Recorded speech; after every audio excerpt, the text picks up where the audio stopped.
अब तुम उर्फी जावेद को देखोगे तो तुमको सुधा मूर्ति नहीं नजर आएंगी।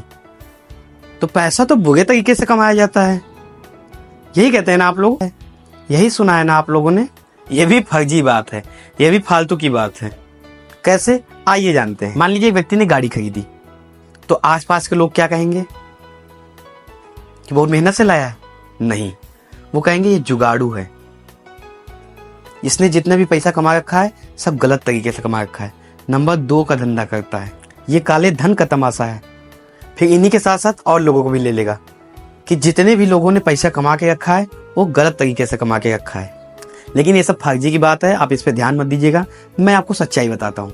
पैसे को कोई धर्म नहीं होता, पैसे की कोई चेतना नहीं होती। जो भी पुरुषार्थ करेगा, जो भी मेहनत करेगा, जो भी रिस्क लेगा, जो भी लोगों के जीवन में वैल्यू ऐड करेगा, उसके बाद पैसा भाग के आएगा। तो समझ में आया? अगर समझ में आया तो दोनों हाथ उड़ा के कहिए, बोल खटोला कहाँ बिछेगा। बाय द वे, आगे बढ़ते हैं। तो मैंने क्या बताया कि जो भी रिस्क लेगा, जो भी पुरुषार्थ करेगा, मेहनत करेगा, उसके बाद पैसा भाग के आएगा। अब ये मैटर करता है कि वो आदमी अच्छा है कि गलत है। ये काम अच्छा आदमी करेगा उसके बाद भी पैसा आएगा, ये काम जो गलत आदमी करेगा उसके बाद भी पैसा आएगा। ये गलत आदमी है, ये सही आदमी है। तो गलत आदमी 1 करोड़ का ठेका लिया, एक ठेकेदार को दिया, उस ठेकेदार का 40 लाख का फायदा हुआ, इसको भी 10 लाख रुपए कमीशन मिल गए। ये हुआ गलत तरीका। एक व्यक्ति ने अपने मेहनत से कोई नई चीज खोजी, लोगों को दिया। मैंने अभी जल्दी देखा, ठेले पे लोग जो आलू बेचते हैं, सब्जी बेचते हैं या कोई सामान बेचते हैं, उनको बहुत चीख चीख के चिल्लाना पड़ता था कि 10 का आलू ले लो, आलू 20 रुपया किलो, ये इतने रुपए किलो। तो मैंने देखा एक वहां पे माइक रखा है रेड कलर का, उसमें उसने एक बार बोल दिया, अब वो बार बार रिपीट हो रहा है। तो कोई व्यक्ति, किसी व्यक्ति ने सोचा होगा, समस्या देखी होगी, उसने इसको लॉन्च किया होगा और धीरे धीरे उसने वैल्यू ऐड कर दी। ये हुआ सही तरीका। तो जो अच्छा आदमी होगा वो स्टार्टअप करेगा, जो गंदा आदमी होगा, जो गलत आदमी होगा वो स्मगलिंग करेगा। लेकिन यहाँ पे दोनों ने रिस्क लिया, पैसा दोनों के पास आएगा। अब पैसा आदमी थोड़ी है जो ये कहेगा भैया ये गलत वाला काम है, ये सही वाला काम है, ये गलत कर रहा है, मैं इसके पास नहीं जाऊंगा, मैं केवल इसी के पास आऊंगा। ऐसा बिल्कुल नहीं होता है। लेकिन प्रकृति के भी कुछ नियम है, कुछ प्रावधान है, कुछ विधि का विधान है, कुछ निसर्ग के नियम है, कुछ कुदरत का कानून है जो सब पे लागू होता है। अगर कोई गलत करेगा उसका अंत निश्चित है। हर गलत चीज का अंत निश्चित होता है। जो गलत तरीके से पैसा कमाते हैं, इन सब को कहीं ना कहीं जीवन में बहुत समस्या है, बस केवल ये बताते नहीं इनको। अब मैं आपको एक रियल घटना बताता हूँ। अभी बहुत जल्दी की घटना है, जल्दी मतलब बहुत जल्दी की। एक कानूनगो साहब थे, तो एक हमारे टीचर हैं, उनका एक जमीन का मुद्दा फंस गया। उन्होंने उनसे निवेदन की कि इसको सॉल्व करा दीजिए। तो उन्होंने कहा, लेखपाल थे कि कानूनगो थे, ये मैं याद नहीं कर पा रहा हूँ।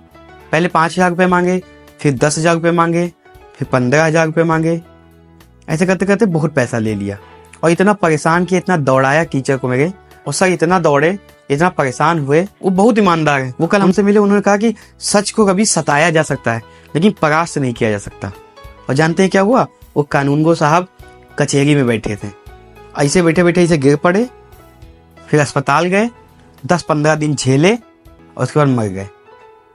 ऐसे कोरोना टाइम में बहराइच में एक डॉक्टर साहब थे, बहुत पैसा ले गए थे लोगों से, उन्हीं को कोरोना हुआ, खत्म हो गए। शायद ले गए होंगे कुछ पैसा ऊपर। तो हर गलत चीज का अंत जरूर होता है, कोई माने या ना माने। एक अधिकारी और थे, ऐसे घूस लेते थे। उनकी बिटिया इंटर में थी, फांसी लगा के मर गई। तो ऐसा मत सोचिए कि आप किसी के साथ गलत करेंगे, किसी को परेशान करेंगे, सताएंगे और आप बच जाएंगे। अरे भैया ऊपर कोई बैठा है, फिर कहते हैं भैया हमारे साथ पता नहीं कैसे हुआ। अरे कैसे क्या हुआ? तुमने कहीं ना कहीं बोया था तो कहीं ना कहीं तो फूटेगा। और ये मेरी बात मानिए, जो व्यक्ति निडर है, जो सच की राह पे चलता है, हो सकता है उसको परेशान किया जा सके, लेकिन उसके अंदर बल बहुत दिखेगा, आत्मबल बहुत दिखेगा। हर चीजों से लड़ने के लिए उसके अंदर शक्ति बहुत होगी, क्योंकि उसको डर ही नहीं है कि जब मैंने किसी के साथ गलत नहीं किया, गलत नहीं कर रहा हूं, तो किस चीज का डर मुझे। लेकिन अधिकारी डरे रहते हैं, घूस लेने से पहले डरे रहते हैं। एक महिला है अधिकारी, तो वो फोन पे बात कर रही थी, पीछे से कोई 2 व्यक्ति ने प्लान बनाया, उनका काम नहीं हो रहा था, तो फाइल में उन्होंने पैसा रख दिया। पीछे से एक वीडियो बना रहा है, वो जाके उनको दे दिया और बता दिया कि मैम इस पे पैसा है, पीछे से वीडियो बन रहा है, सस्पेंड हो गई, कितना कमाओगे? कभी ना कभी तो अंत होगा। लेकिन आदमी सोचता है हम ही सब हैं, हम ही तुर्गम खां हैं। बस बात ये होती है कि हमें बुरे लोग नजर आते हैं। हमारी टेंडेंसी है कि बुरे लोग हमें ज्यादा अट्रैक्ट करते हैं। आप हमेशा एग्जाम्पल देंगे विजय माल्या का, लेकिन मैं एग्जाम्पल दूंगा रतन टाटा का। आप एग्जाम्पल देंगे नीरव मोदी का, मैं कहूंगा आनंद महिंद्रा को। तुम कसाब को देखते हो तो तुमको कलाम नहीं नजर आएंगे भाई साहब। अब तुमको बिजनेस में आगे बढ़ना है, लोगों को पढ़ना है, तुमको देखना है कि कैसे बिजनेस होता है, क्या माइंडसेट होता है। अब तुम जाओगे उर्फी जावेद के पास तो तुमको सुधा मूर्ति नहीं दिखेंगी। तो आज से, अभी से अपने दिमाग में एक गांठ बांध लीजिए कि पैसा गलत नहीं होता है। ये हमारे ऊपर डिपेंड करता है कि हम कैसे हैं। अगर आप गलत हैं तो आप पैसों को गलत चीजों में लगाएंगे। यदि आप अच्छे हैं, संस्कारी हैं, तो आप पैसों को अच्छी चीजों में लगाएंगे, समाज के उत्थान में योगदान देंगे। तो अब जो समाज में जो लोग आपसे कहें या आसपास जो आपके हों, जो कहते हो कि पैसा बहुत गलत चीज है, उनसे भैया हाथ जोड़ के दूर हो जाना। तो मैं आशा करता हूँ कि आपको समझ में आया होगा और अपना माइंडसेट, अपना सोच, अपना विचार, परिवेश सब धीरे धीरे बदलिए, तभी आप बदल पाएंगे।